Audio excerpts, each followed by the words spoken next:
Ontem, dia 3 de setembro, foi sexta-feira e você sabe o que isso significa: SmackDown e Rampage.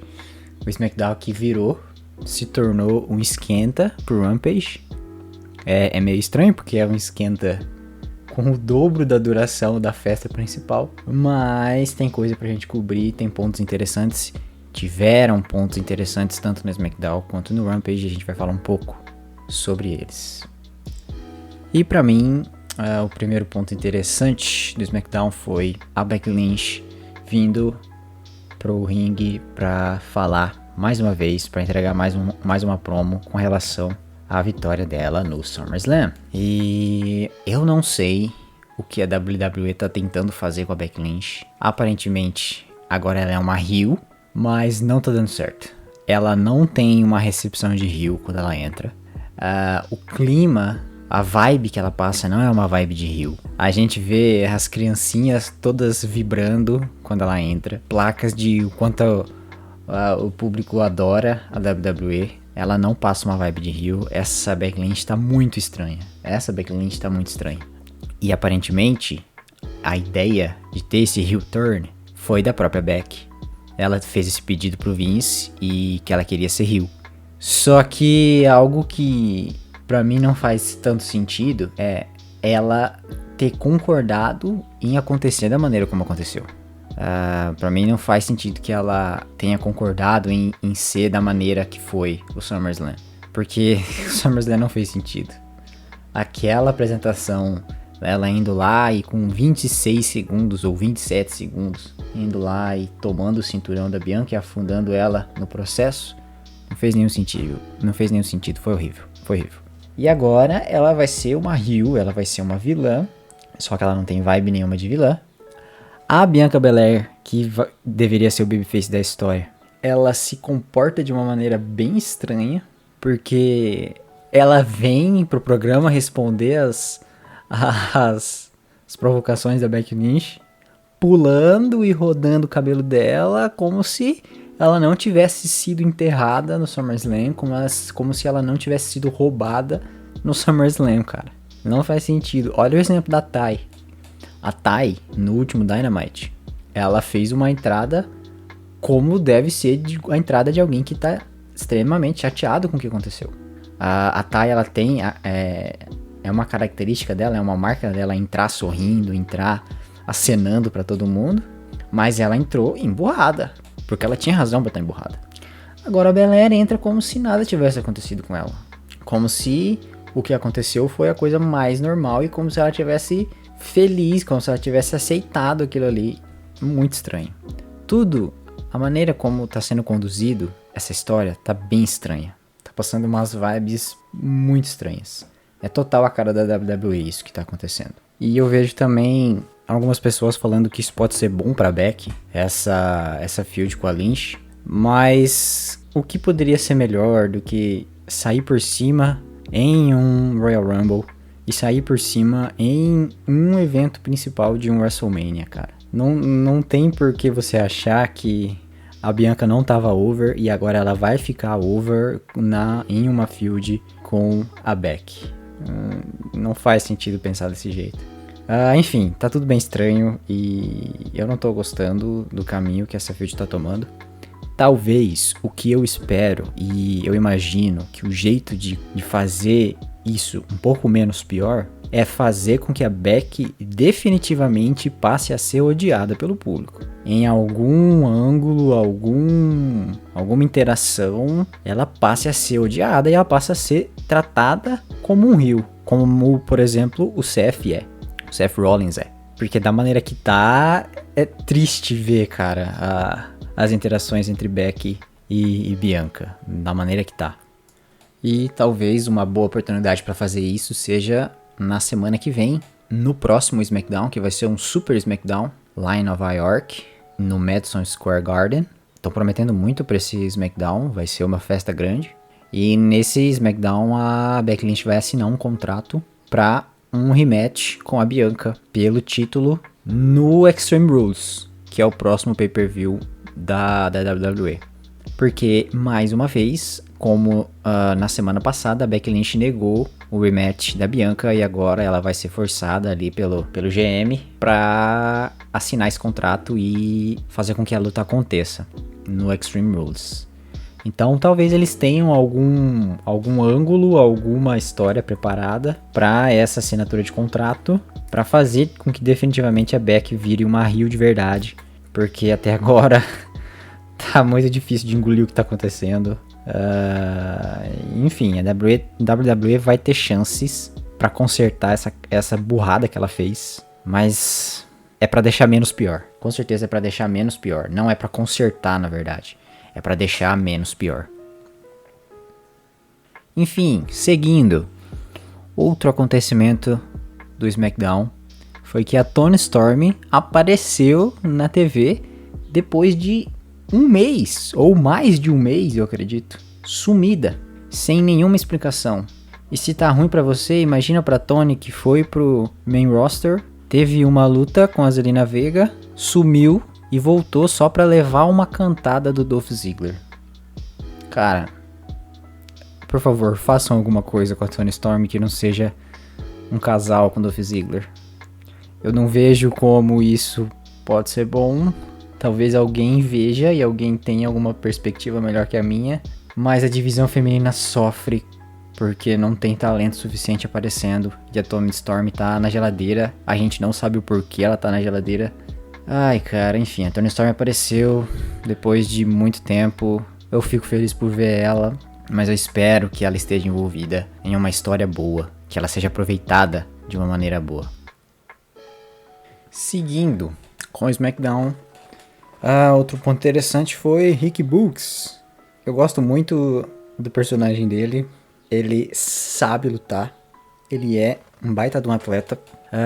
Só que as aparições do Boogs têm me dado emoções mistas, emoções diferentes. Emoções positivas porque ele tá aparecendo bastante na TV, porque ele tá mostrando boas apresentações dentro do ringue, e porque o personagem dele é muito bom, eu gosto demais. E é legal ver o público interagindo com ele também ali naquela entrada que ele faz com a guitarra.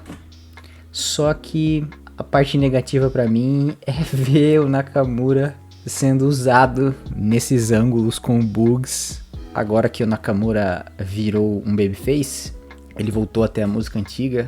E essa versão do Nakamura é a melhor, a versão babyface do Nakamura é a melhor, essa música do Nakamura é a melhor. A WWE, com as suas decisões estranhas, decidiu tirar a música do Nakamura ou mudar a música do Nakamura quando ele virou um heel. E estranho pra caramba. Essa é mais uma das decisões estranhas que não fazem sentido da WWE. E agora ele voltou com a música dele, ele voltou a ser um babyface. E é muito bom ver o Nakamura voltar, é muito bom ver o Nakamura como campeão. Mas é estranho ver ele sendo usado em uma equipe, em um tag team. É estranho ver ele sendo aproveitado dessa maneira. Mas enfim, eu torço para que o Boogs cresça dentro da WWE, que ele apareça mais e que ele possa prosseguir como um lutador individual, tanto ele quanto o Nakamura. Eu acho que o Boogs, por enquanto, ele tá tirando proveito dessa união com o Nakamura, mas eu também acho que daqui a pouco ele não vai mais precisar e será melhor, vai ser bem melhor se ele continuar sozinho, escrevendo o nome dele sozinho, como um competidor de singles na WWE. Seguindo, nós tivemos então a continuidade da rivalidade do Seth contra o Edge. A rivalidade que tem sido muito bem construída. Muito bem construída. E é assim, cara, pra você construir uma rivalidade boa, ela demora. É planejamento a longo prazo. São semanas e semanas, é pay-per-view atrás de pay-per-view. E é assim, tem que ter uma base boa para que se construa uma rivalidade boa. E até o momento essa rivalidade tem sido muito bem construída e promete bastante. E agora, o Seth, desde a semana passada, ele mostrou que ele tá se inspirando no Edge para dar a volta por cima. Ele tá usando ali, ele usou no combate que ele teve essa semana com o Cesaro, que foi uma grande apresentação, Foi uma grande luta. Foi a segunda melhor da noite. Eu acho que só não foi melhor que o evento principal, e a gente já chega nele. Mas foi uma lutaça. Foi uma apresentação excelente. É claro que vai botar os dois no ringue ali, vai dar bom, né, cara? Botar o Seth, que é um grande atleta, e o Cesaro, que é um grande atleta, com certeza vai dar bom. E ele usou vários moves do repertório do Edge ali durante a luta dele com o Cesaro, luta que acabou em desqualificação, porque o Cesaro foi ali fora do ringue, foi correndo pra cima do Seth, e o Seth usou uma cadeira pra parar ele, e daí ele perdeu. E, no final, ele usou um crossface ali com a perna da cadeira no Cesaro, depois que a luta já tinha acabado. Da mesma maneira que o Edge fez com o Roman. E ele também foi usar ali o concerto, aquele sanduíche de cadeira com uma cabeça no meio que o Edge fez. A última vez que ele fez, se não me engano, foi na rivalidade dele contra o Randy Orton. E ele tava pra usar aquilo ali, o Edge entrou correndo com uma cadeira na mão também pra espantar o Seth do ringue, pra impedir que ele continuasse atacando o Cesaro, e foi top. Eu gostei, foi bom. Eu espero que eles continuem entregando boas lutas aí no futuro. E o próximo segmento foi um KO Show. O talk show do Kevin Owens.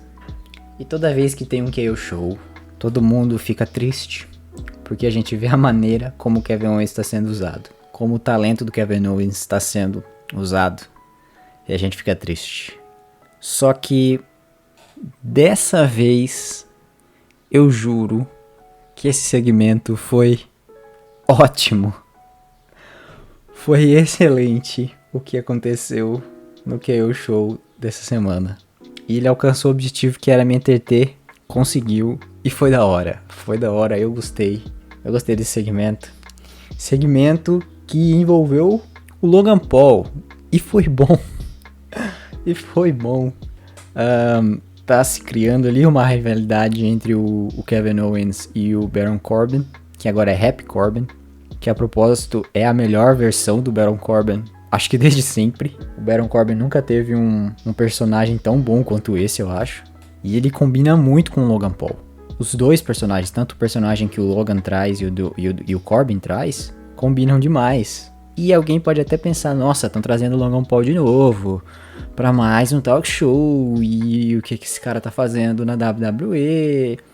Mas o Logan Paul foi muito bem usado nessa sexta-feira. Ele quase entrou numa briga com o Kevin Owens, e o Happy Corbin ali se intrometeu e usou o microfone pra atacar o Kevin e deu um chokeslam nele.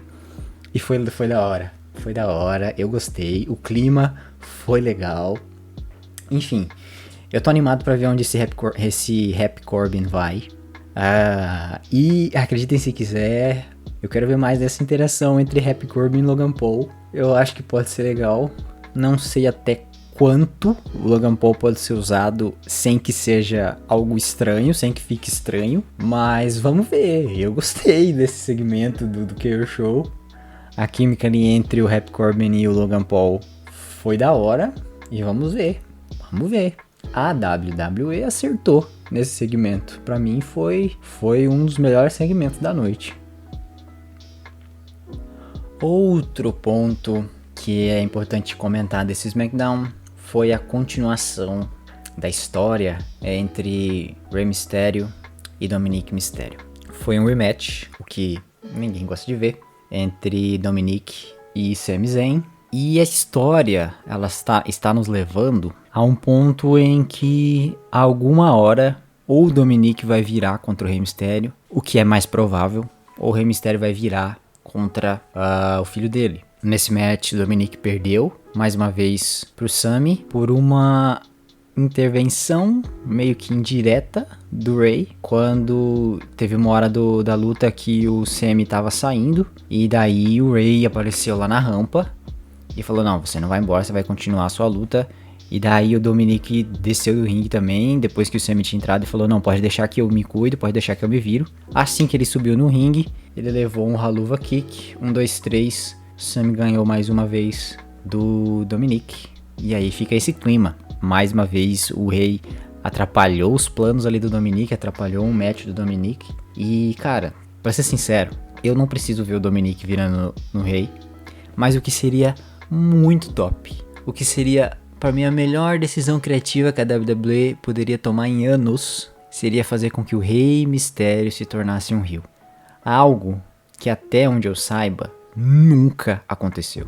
Até onde eu conheço de WWE, pode ser que eu esteja enganado, o Rei Mysterio nunca foi um heel, ele sempre foi uma babyface.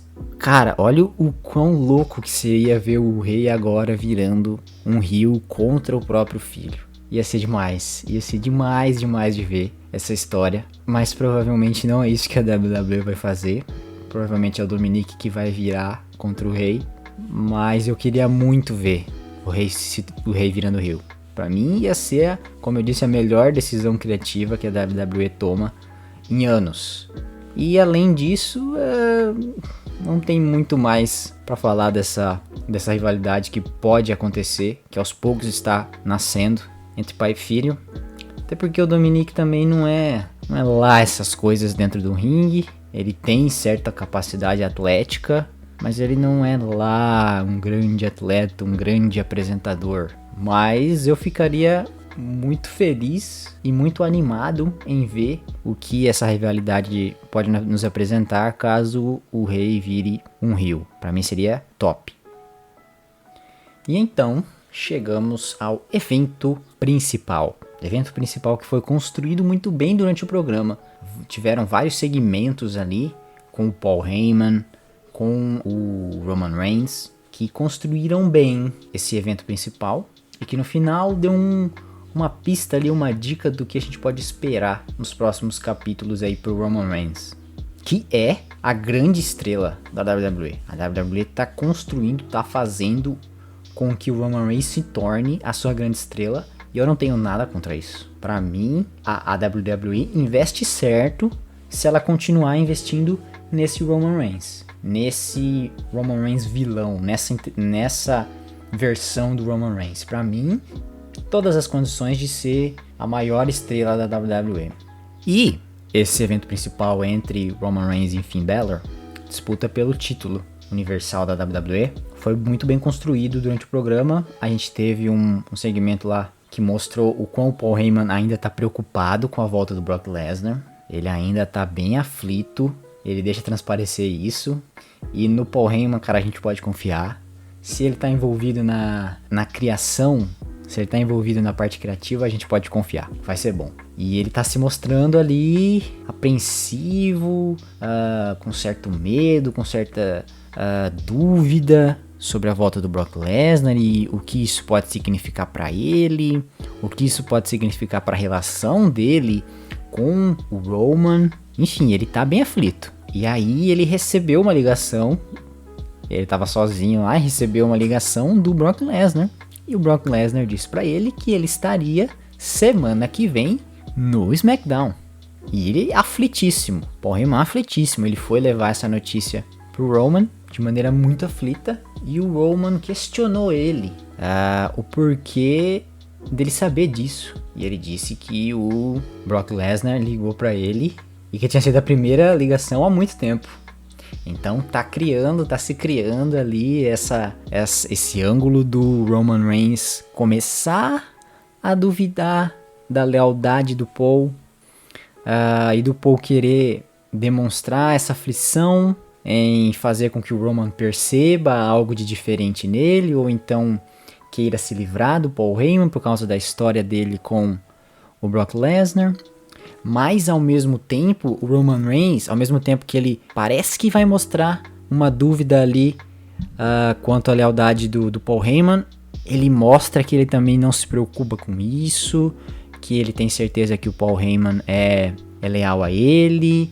Alguns programas atrás ele disse que ele amava e que tratava o Paul Heyman como família. Então, ao mesmo tempo que a WWE mostra que o Roman Reigns pode estar duvidando do Paul Heyman, também mostra que ele não duvida do Paul Heyman. E isso tá sendo incrível, tá sendo muito bem escrito, tá sendo muito bem conduzida essa história. Enfim, a gente vai então pra luta do evento principal, E foi Finn Balor contra Roman Reigns pelo cinturão universal e foi uma lutaça. Melhor luta da noite, com certeza. Foi melhor que Seth e Cesaro. Foi uma lutaça, foi a melhor luta da noite. O Finn Balor, ele foi atacado antes da luta pelos Usos. Deram um cacete ali no Finn Balor e ele já entrou então debilitado pra luta. E a luta, que foi incrível, no final, caminhando pro final da luta, o Roman Reigns, ele fez o comeback dele, ele conseguiu aplicar o coup de grace e ele conseguiu ali quase a vitória dele. O Roman Reigns ergueu o ombro dele ali no 2.9 segundos. Só que, do jeito que o Finn tava em cima do Roman pra conseguir o pin, a maneira com que o Roman Reigns levantou o braço, levantou o ombro, ele deu um golpe baixo ali, meio sem querer, no Finn Balor. Eu não sei até que ponto isso estava programado, isso estava no script, mas eu acredito que estava, e eu gosto de pensar que estava, porque dessa maneira, aí o Roman Reigns conseguiu ganhar do Finn Balor, e dessa maneira eles conseguiram proteger o Finn Balor, porque ele foi atacado antes da luta, e ele levou ali um golpe baixo do Roman Reigns. Então, o Finn Balor foi muito bem protegido. Ele ainda está sendo protegido em um nível alto. Ele ainda está sendo segurado ali pela WWE, pelo jeito que a história está se desenvolvendo, em um alto nível. Então eu gostei demais desse match, da conclusão desse match, e da maneira como o hype foi criado para esse match durante o show. Eu gostei demais. O SmackDown essa semana me surpreendeu. E ali no final, depois que o Roman Reigns já estava caminhando ali pros fundos, tava na rampa, a gente teve ali uma batida de coração bem ao estilo Demon do Finn Balor. E o que dá a entender então que o Finn Balor vai voltar com esse seu personagem, o Demon, para uma luta contra o Roman Reigns, o que vai ser interessantíssimo. Só que a gente não pode se esquecer que a função do Finn Balor vai continuar sendo a mesma da do John Cena, que é de perder pro Roman Reigns. Por mais que seja muito legal ver o Finn Balor de novo em ação e de novo disputando por um título e de novo com o Demon, a gente não pode se esquecer que a função do Finn Balor é perder pro Roman Reigns. O Roman Reigns, ele não pode perder esse título, ele tem que continuar sendo campeão. E a WWE tem que continuar entregando para ele esses lutadores de alto calibre para que ele vença esses lutadores. E que continue se firmando como a grande estrela da WWE. Então, por mais que seja um bom match, por mais que o hype seja grande, por mais que todo mundo esteja animado para ver o Finn Balor contra o Roman, a gente tem que se lembrar que a função do Finn Balor vai ser perder. Enfim, o SmackDown dessa semana foi ok, foi legal, foi a surpresa, eu não esperava nada desse show. Mas o SmackDown tá se tornando o show A da WWE. Não é mais o Raw o show A. O SmackDown é o melhor show hoje, é o melhor show semanal da WWE. Enfim, assim encerrou a semana da WWE. Encerrou num tom positivo. E da mesma forma que a WWE tem bons prospectos, ela também tem histórias que ela precisa consertar. Mas o SmackDown tem sido o melhor show da WWE e tudo indica que vai continuar sendo.